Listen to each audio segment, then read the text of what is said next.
नमस्कार, आप देख रहे हैं की मीडिया। कादर खान एक्टिंग के महारथी, कॉमेडी में माहिर और कलम के भी उतने ही दमदार। कई फिल्मों में बेहतरीन डायलॉग्स लिखे, 300 से ज़्यादा फिल्मों में अभिनय से छाप छोड़ी और बॉलीवुड में छा गए। लेकिन ये सफ़र इतना आसान नहीं रहा। बचपन इतनी ज़्यादा गरीबी में बीता कि हफ्ते में 3 दिन भूखे रहकर ही गुजारा करना पड़ता था। लेकिन माँ ने कादर खान की पढ़ाई नहीं छूटने दी। पढ़ाई के साथ साथ कादर खान बचपन में मिमिक्री भी खूब किया करते थे। यही टैलेंट उन्हें उस ज़िंदगी में ले आया जहां आज भी लोग इनका नाम अदब से लिया करते हैं। लेकिन आश्चर्य की बात यह है कि सिनेमा में 5 दशक से भी अधिक देने वाले कादर खान के हिस्से ज़्यादा अवार्ड नहीं आए। हालांकि उनके निधन के 1 साल बाद 2019 में उन्हें पद्मश्री से नवाजा गया। तो चलिए शुरू करते हैं कादर खान के ज़िंदगी के उतार चढ़ाव भरी और संघर्षों का सफ़र। लेकिन उससे पहले अगर अभी तक आपने इस चैनल को सब्सक्राइब नहीं किया है तो प्लीज़ सब्सक्राइब कर लें। किस्सा नंबर 1। कादर खान का जन्म 22 अक्टूबर 1937 को अफगानिस्तान के काबुल में हुआ था। उनके पिता अब्दुल रहमान अफगानिस्तान के रहने वाले थे और उनकी मां इकबाल बेगम ब्रिटिश इंडिया से थी। कादर खान के जन्म के पहले उनके 3 बड़े भाई भी हुए, पर सभी की 8 साल तक मौत हो गई थी। कादर के जन्म के बाद उनकी माँ इस बात से डर गई थी कि कादर की भी मौत न हो जाए। इसी वजह से उनका पूरा परिवार अफगानिस्तान से कई महीनों तक पैदल चलकर भारत आ गया। भारत आने के बाद कादर खान का पूरा परिवार मुंबई की एक बस्ती में जाकर बस गया, कमाठीपुरा, जहां प्रोस्टिट्यूशन होता था, अपराध का बोलबाला था। बस्ती में आए दिन खून खराबा और मारपीट होती रहती थी। कादर खान के पिता को ये सब पसंद नहीं था, जिस कारण कादर का बचपन माँ बाप की लड़ाइयाँ और तलाक देखते हुए बीता। तलाक के बाद कादर के ननिहाल वालों ने उनकी माँ की जबरदस्ती दूसरी शादी करा दी। ननिहाल वालों का मानना था कि कम उम्र में तलाक हो जाने के बाद कादर और उनकी माँ का ख्याल कौन रखेगा। साथ ही उस समय समाज में औरत का अकेला रहना भी गलत माना जाता था। दूसरी शादी हो जाने के बाद भी कादर के घर के हालात सुधरे नहीं और गरीबी भी कम नहीं हुई। कादर के प्रति उनके सौतेले पिता का व्यवहार ठीक नहीं था। घर के हालात भी बद से बदतर थे। खाने का ना राशन होता था और ना ही कमाई का कोई जरिया। इसी वजह से कादर के सौतेले पिता उन्हें 10 किलोमीटर दूर उनके पहले पिता के पास 2 रुपए मांगने के लिए भेजा करते थे। इसके साथ ही कादर मस्जिद में जाकर भीख भी मांगते थे, पर इन सब से भी परिवार का गुजारा सही ढंग से नहीं हो पाता था। आलम यह था कि कादर का पूरा परिवार सप्ताह में 3 दिन खाता और 3 दिन भूखे रहता। कादर को ये सारी चीजें बहुत परेशान करती थी। किस्सा नंबर 2। बचपन से ही कादर की माँ का सपना था कि वो अच्छे से पढ़ाई लिखाई करके एक बड़े आदमी बने, लेकिन घर की गरीबी उनको बहुत परेशान करती थी। उनके दोस्त भी उनसे कहा करते थे कि क्या रखा है इस पढ़ाई लिखाई में, हम लोगों के साथ चलकर मजदूरी करो। गरीबी से तंग आकर कादर भी दोस्तों की बातों में आ गए थे और अपनी सारी किताबों को फेंक दिया था। जब ये बात उनकी माँ को पता चली तो वो कादर से बहुत नाराज हुई और कहा कि घर की गरीबी तुम्हारे इस कमाई से कम नहीं होगी। तुम सिर्फ अपनी पढ़ाई पर ध्यान दो और इसी पढ़ाई से जब बड़े आदमी बन जाओगे तो गरीबी खुद ही खत्म हो जाएगी। कादर को माँ की बात दिल तक लगी और वो अपनी फेंकी हुई किताबों को वापस ले आए। साथ ही माँ से वादा भी किया कि चाहे हालात कोई भी हो वो अपनी पढ़ाई पूरी करेंगे। कादर के जीवन को संवारने में उनकी माँ का सबसे बड़ा हाथ था।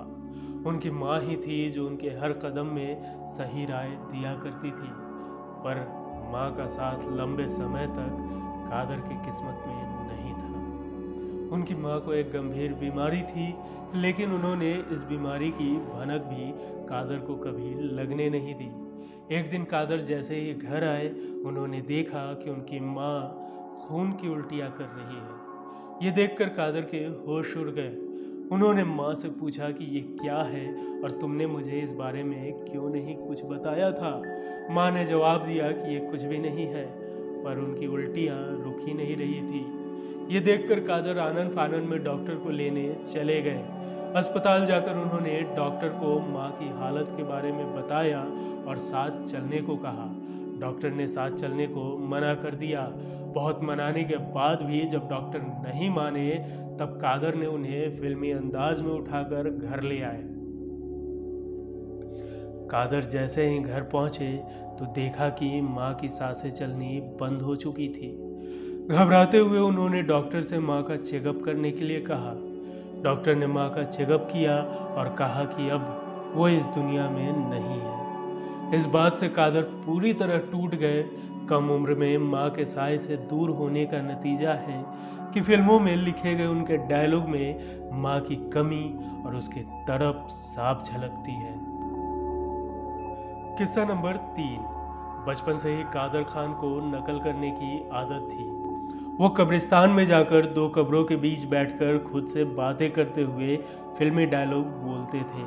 जिस जगह रात को जाने में लोगों के रूह कांपते हैं, उसी जगह ये लड़का जाकर कब्रों से बात करता है। ये बात सोचकर एक शख्स दीवार की आड़ में खड़े होकर उनको देखता था। फिर एक दिन उस इंसान ने कादर खान पर टॉर्च मारा।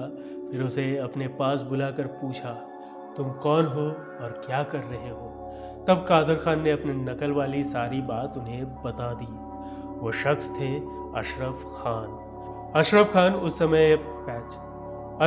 उस समय अपने एक स्टेज ड्रामा के लिए 8 साल के लड़के की तलाश में थे। उन्होंने कादर को नाटक में काम दे दिया और यहीं से कादर खान की किस्मत बदल गई। कहा यह भी जाता है कि राइटर बनने के बाद भी कभी कभी कादर खान वहीं जाकर कब्रों के बीच बैठकर डायलॉग्स लिखा करते थे। साल 1977 में कादर खान ने फिल्म मुकद्दर का सिकंदर लिखा था। इस फिल्म में एक सीन फिल्माया गया जिसमें एक बच्चा कब्रिस्तान में जाकर रोता है और वहां पर उसकी मुलाकात एक फकीर से होती है। इस फिल्म का ये सीन कादर खान की असल जिंदगी से प्रेरित था। माँ के चले जाने के बाद भी कादर ने उनसे किया हुआ वादा पूरा किया और ड्रामा करने के साथ साथ उन्होंने अपनी पढ़ाई जारी रखी। कादर पढ़ाई में बेहद होशियार थे। उन्होंने मुंबई के इस्माइल यूसुफ कॉलेज से ग्रेजुएशन किया। इसके बाद उन्होंने सिविल इंजीनियरिंग में पोस्ट ग्रेजुएशन किया। कादर मुंबई के एक इंजीनियरिंग कॉलेज में लेक्चरर भी थे। पढ़ाने के साथ ही कादर खान थिएटर से भी जुड़े रहे।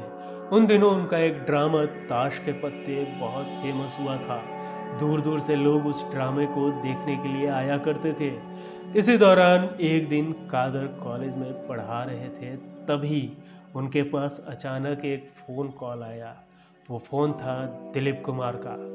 कादर ने कॉल उठाया। उधर से आवाज़ आई, मैं दिलीप कुमार बोल रहा हूँ और मैं भी आपके ड्रामे ताश के पत्ते को देखना चाहता हूँ। इधर कादर एकदम शांत। दिलीप कुमार का नाम सुनते ही उनके हाथ पांव ठंडे पड़ गए थे। कुछ समय बाद कादर ने दिलीप कुमार को जवाब दिया।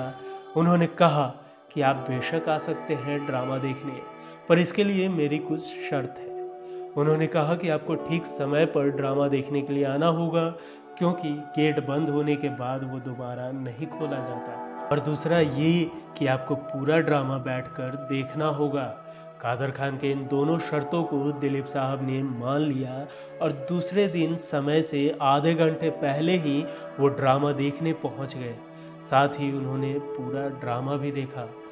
दिलीप साहब को कादर खान का ये ड्रामा बहुत पसंद आया और शो खत्म होते ही उन्होंने स्टेज पर चढ़कर इस बात की अनाउंसमेंट कर दी कि वो फिल्मों में कादर खान को काम देंगे। इसके बाद दिलीप साहब ने कादर को 2 फिल्मों में साइन किया, सगीना और बैराग। राजेश खन्ना की फिल्म दाग उनकी पहली फिल्म रही थी। किस्सा नंबर 4। एक स्क्रिप्ट राइटर के रूप में कादर खान का करियर तब शुरू हुआ जब नरिंदर बेदी ने उनके द्वारा लिखे गए थिएटर प्ले को देखा और उन्हें इंदर राज आनंद के साथ जवानी दीवानी की स्क्रिप्ट लिखने के लिए कहा। इसके लिए कादर खान को 1500 रुपये मिले थे। 1970 और 80 के दशक में उन्होंने कई फिल्मों की कहानियां लिखी। कादर खान ने एक इंटरव्यू में बताया था कि एक दिन साउथ इंडियन फिल्म डायरेक्टर ने उन्हें फिल्मों में कुछ डायलॉग के बारे में बात करने को बुलाया था। इसके बाद डायरेक्टर ने कहा कि आप सर जी से नहीं मिले। कादर खान ने कहा कि कौन सर जी? डायरेक्टर ने अमिताभ बच्चन की तरफ इशारा करते हुए कहा, ये है सर जी।